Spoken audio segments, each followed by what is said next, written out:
পুরো জাতি ঐক্যবদ্ধ হন। আমরা আজকে ঐক্যবদ্ধ হয়েছি, পুরো জাতির প্রতি আমাদের আহ্বান, আপনারা ঐক্যবদ্ধ হন। ইনশাল্লাহ বিজয় আমাদের সুনিশ্চিত। 48 ঘন্টার মধ্যে বিচার বিভাগীয় তদন্ত কমিটি গঠন করতে হবে। গণ অধিকার পরিষদের পক্ষ থেকে আমরা ফ্যাসিবাদ বিরোধী। আসসালামু আলাইকুম, বিসমিল্লাহির রহমানির রহিম। যে যেখান থেকে এই ভিডিওটা দেখতেছেন, দূর দূরান্ত থেকে, দূর থেকে, প্রবাস থেকে, প্রবাসের বাইরের থেকে বেশি বেশি এই ভিডিওটা শেয়ার করে দেবেন, সবাইকে দেখার গিয়ে সুযোগ করে দেবেন। এবং বিপি নূরকে সেনাবাহিনীর লোকেরা নির্মম বাজে হত্যা করেছে, মারা হচ্ছে। তার বিপি নূরের শরীর আইজও পুরোপুরি সুস্থ হয় নাই না, এবং এনসিপির লোকেরা, বিএনপির নেতাকর্মী, এনসিপির নেতাকর্মী সবাই এই এক হয়ে ঐক্যবদ্ধ হয়ে গেছে এবং এখন রাজপথ নামবে, সবাই ঐক্যবদ্ধ হয়ে গেছে। এবার আর বাংলাদেশে রাজপথ অন্ধকার হয়ে যাবে। দেখলেই বুঝতে পারবেন সবাই ঐক্যবদ্ধ হয়ে গেছে। এবং সেনাবাহিনী এবং পুলিশ, এই প্রশাসনের লোকদেরকে বলতে চাচ্ছি, প্রশাসনের লোক যেন সরকারের গোলামি না করে, জনগণের গোলামি যেন করে। জনগণ যে বাজে চায় এই বাজে চলতে হবে প্রশাসনের লোকেরা। দেখলে গিয়ে পুরো বুঝতে জাতি পারবেন। ঐক্যবদ্ধ হন। আমরা আজকে ঐক্যবদ্ধ হয়েছি, পুরো জাতির প্রতি আমাদের আহ্বান, আপনারা ঐক্যবদ্ধ হন। ইনশাল্লাহ বিজয় আমাদের সুনিশ্চিত। 48 ঘন্টার মধ্যে বিচার বিভাগীয় তদন্ত কমিটি গঠন করতে হবে। গণ অধিকার পরিষদের পক্ষ থেকে আমরা ফ্যাসিবাদ বিরোধী শক্তিকে ধন্যবাদ জানাচ্ছি। আমাদের কার্যালয়ে কিভাবে হামলা চালানো হয়েছে, আমাদের কার্যালয়ের সামনে যে একটি প্রেস ব্রিফিং ছিল, সেই প্রেস ব্রিফিং চলা অবস্থায় গণ অধিকার পরিষদের সংগ্রামী সভাপতি নুরুল হক নূর সহ প্রায় শতাধিক নেতাকর্মীর উপরে পুলিশ এবং সেনাবাহিনীর যে যৌথ হামলা, সেই হামলার বিষয়ে আজকে এই সভা থেকে তীব্র নিন্দা এবং প্রতিবাদ জানানো হয়েছে। একই সাথে নুরুল হক নূরের সুস্থতা সবার পক্ষ থেকে কামনা করা হয়েছে। এটা আমাদের সবার 1 নং বক্তব্য। আমরা আরও যে বিষয়ে সিদ্ধান্তে উপনীত হয়েছি, আগামী 48 ঘন্টার মধ্যে বিচার বিভাগীয় তদন্ত কমিটি গঠন করতে হবে। সরকার ইতোমধ্যে বিচার বিভাগীয় তদন্ত কমিটি গঠন করার আশ্বাস দিয়েছেন, ঘোষণা দিয়েছেন, কিন্তু এখনো পর্যন্ত সেই কমিটি গঠন করেননি। নুরুল হক নূর সহ গণ অধিকার পরিষদের নেতাকর্মীদের রক্তাক্ত করেছে, সেই সকল দোষীদের অবশ্যই গ্রেপ্তার করতে হবে।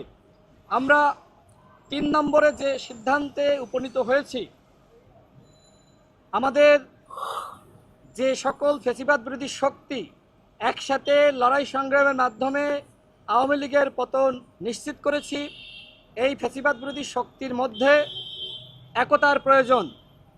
এই সবাই যে বক্তব্য রেখেছেন, সেটি হলো যে আমরা মোটামুটি বুঝতে পেরেছি আমাদের মধ্যে যে বিভাজন এবং আমরা একে অপরকে ঘায়েল করার জন্য যে ধরনের প্রতিযোগিতায় লিপ্ত হয়েছিলাম, আমাদের এই বিভাজনের সুযোগেই মূলত নুরুল হক নূরের উপর হামলা করা হয়েছে। এইটা ছিল একটি, বলা যায় যে ফার্স্ট কেস হিসেবে যে দেখা যাক কি হয়। সেক্ষেত্রে পুনরায় ফ্যাসিবাদ বিরোধী শক্তির মধ্যে একতা তৈরি করা সেই বিষয়ে আমরা সবাই একমত পোষণ করেছি। 4 নম্বরে আমরা যে বিষয়ে সিদ্ধান্তে উপনীত হয়েছি,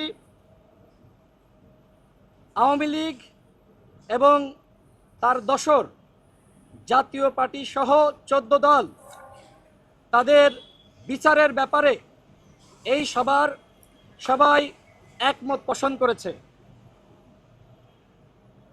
5 নম্বর, নুরুল হক নূরের উপর এবং গণ অধিকার পরিষদের নেতাকর্মীদের উপরে যে হামলা হয়েছে তার প্রতিবাদে শহীদ মিনারে একটি সংহতি সমাবেশের আয়োজন করা এবং সেই সমাবেশে আজকের এই সমাবেশে উপস্থিত 22টি দল তারা থাকার ব্যাপারে একমত পোষণ করেছে। অর্থাৎ শহীদ মিনারে যে কর্মসূচি হবে সেই কর্মসূচি হবে ফ্যাসিবাদ বিরোধী শক্তির কর্মসূচি।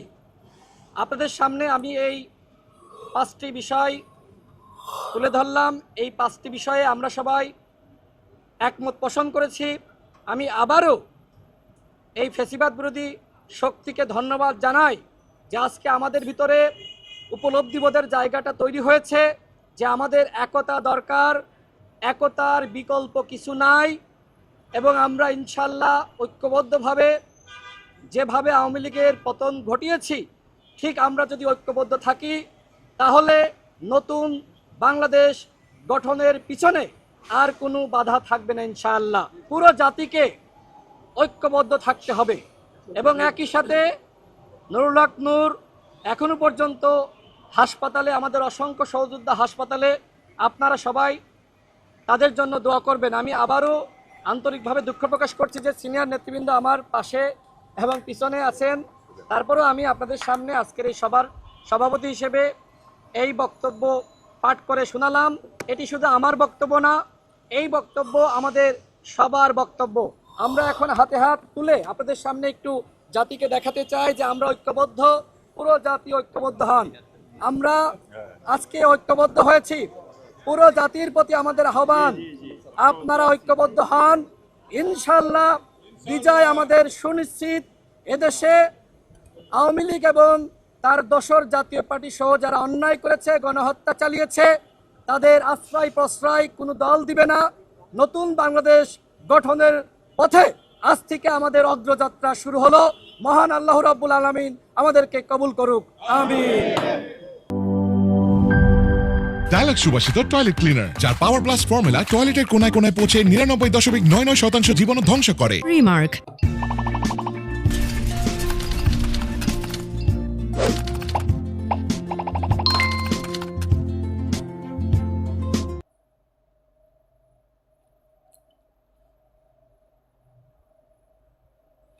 আসসালামু আলাইকুম আমার অডিয়েন্স ভাই বোনেরা, আপনারা যে যেখান থেকে দেখছেন এই প্রতিবেদনটা, আহ, আপনারা সবই দেখছেন, সবই শুনছেন, সবাইকে দেখার সুযোগ করে দেবেন। আপনারা বিস্তারিত মতামতগুলো মেসেজের মাধ্যমে জানাতে ভুল করবেন না এবং আপনারা থেকে কিরকম লাগলো, জনগণ থেকে এনসিপির নেতাকর্মীরা এবং বিএনপির নেতাকর্মীরা এরা এক হয়ে যাওয়ার পরে আপনারা থেকে কিরকম লাগলো তাও মেসেজের মাধ্যমে জানিয়ে দেবেন। এবং সেনাবাহিনী হচ্ছে বাংলাদেশের একজন ভরসা এবং রক্ষাকারী এবং তার সেনাবাহিনী পুলিশ হচ্ছে জনগণের বন্ধু। বন্ধু হয়ে কি বাজে যে একজন নেতার উপরে হাত তুলে বন্দুক দিয়ে পিটিয়ে তাকে নির্মম বাজে যে যে জখম করা হলো আপনারা দেখছেন। আমি অন্তর্বর্তীকালীনের সরকারের কাছে আবেদন রাখতে চাই, এই সেনাবাহিনীদেরকে যেন ম্যাজিস্ট্রেটের পাওয়ার দেওয়া না হয়, পুলিশদেরকেও যেন এরকম পাওয়ার না দেওয়া হয় এবং পুলিশ যেন কিন্তু জনগণের উপরে যেন গুলি চালাতে না পারে। এরকম আইন করতে হবে বাংলাদেশে, এবং তাদের জান রক্ষা করার জন্য, হ্যাঁ, করবে, গুলি করবে কোন জায়গায়, হাতে বা পায়ে, আঁটুর নিচে। তারা আমরা দেখতে পারছি প্রতি নিউজে, সোশ্যাল মিডিয়ায় তারা পুলিশ বাহিনীরা গুলি করছে মাথায়, চোখে, বুকে। কেন? হ্যাঁ, পুলিশদেরকে তো এই দায়িত্ব দেওয়া হয় নাই।